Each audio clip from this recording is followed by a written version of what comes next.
9h30, 11h sur Europe 1. Culture Média. Thomas Hill. Et comme chaque jour, on démarre cette émission avec la session de rattrapage de Jean-Luc Lemoyne, qui est donc en face de Lucky Love ce matin.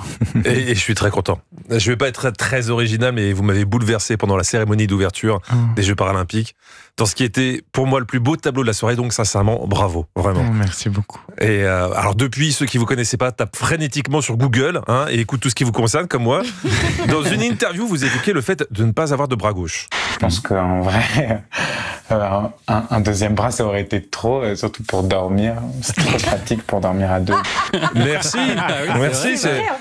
C'est la première fois que quelqu'un compatit au fait qu'on galère vraiment avec nos deux bras. Je suis ravi. Parce qu'on a tous essayé de le faire, on s'endort avec l'autre dans les bras pour faire romantique, et au bout de 5 minutes, on a juste envie de le pousser du lit avec le pied parce qu'on est ankylosé. C'est vrai. Donc merci, mais parfois vous avez menti concernant votre histoire. Quand j'étais gamin, j'inventais des histoires sur la perte de mon bras, bouffé par un requin. Écoutez, je veux pas pinailler, mais vous êtes né à Roubaix, et sans m'avancer, c'est pas là qu'il y a le plus de requins. Vous auriez dit, je me suis fait bouffer le bras par un rouquin, éventuellement, mais un requin, non.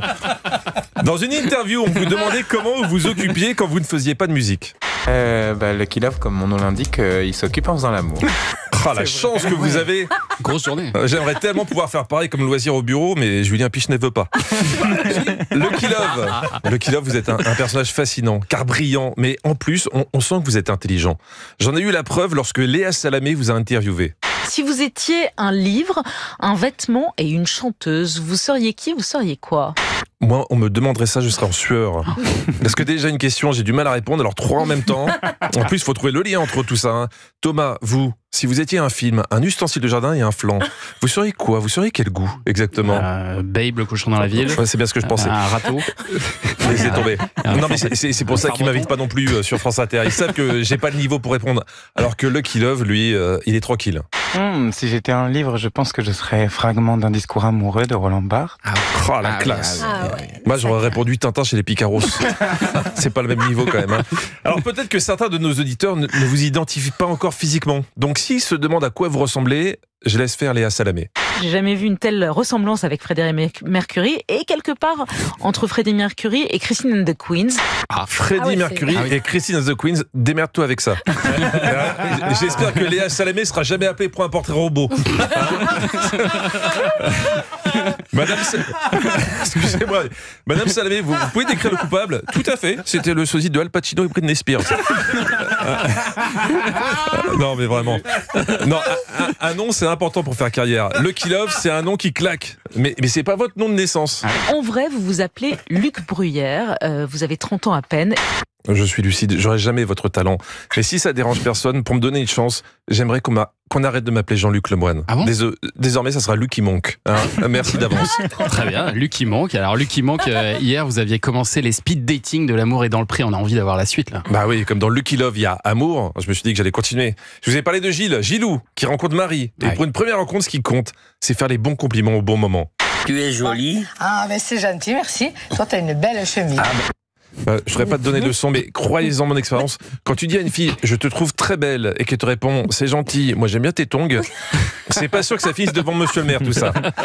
Parfois, en voulant laisser un souvenir, on fait des gaffes. Là, c'est Nathalie qui offre un cadeau à Valentin, l'éleveur. Oh, il est magnifique. Là, c'est une petite vache. Comme ça, moi, quand tu la verras, tu penseras à moi. Tout à fait. C'est ce qu'on appelle un but contre son camp, ça. Valentin a 26 ans, célibataire, et c'est un grand fan de Michel Sardou. Célibataire, grand fan, ceci explique peut-être cela. En tout cas, il avait reçu un courrier d'Élodie qui lui disait notamment ceci. Je t'écris, charmé par ta ressemblance avec Daniel Balavoine. Je savais pas, on l'avait jamais dit. C'est normal, Valentin. C'est comme moi, on m'a jamais dit que je ressemblais à Brad Pitt. Mais moi aussi, j'espère qu'un jour, je tomberai sur une Élodie qui voit des choses qu'on ne voit pas, ou qui picole, on sait pas. On a enfin eu Karel, éleveuse de vaches et de volailles de 41 ans. Elle a rencontré Alexandre, et pour Alexandre, ça ressemble bien à un coup de foudre. J'ai vu une lumière, j'ai vu que ça brillait. Dans ses yeux, j'ai vu que ça pétillait. Je pense qu'il y a quelque chose. C'est quand même pas trop mon style d'homme, on va dire physiquement, quoi, voilà. Alexandre, oui.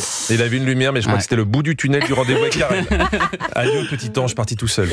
C'est pas gagné, c'est pas gagné. Vous regardez un petit peu Lucky Love, L'amour est dans le pré? Ah non, pas du tout. Tu sais, comme je lis Roland Barthes, je regarde pas la télé. Tu demandes. Bien sûr, bien sûr. Merci Jean-Luc Lemoyne, qu'on retrouve demain. Et d'ici là, en replay sur europe1.fr.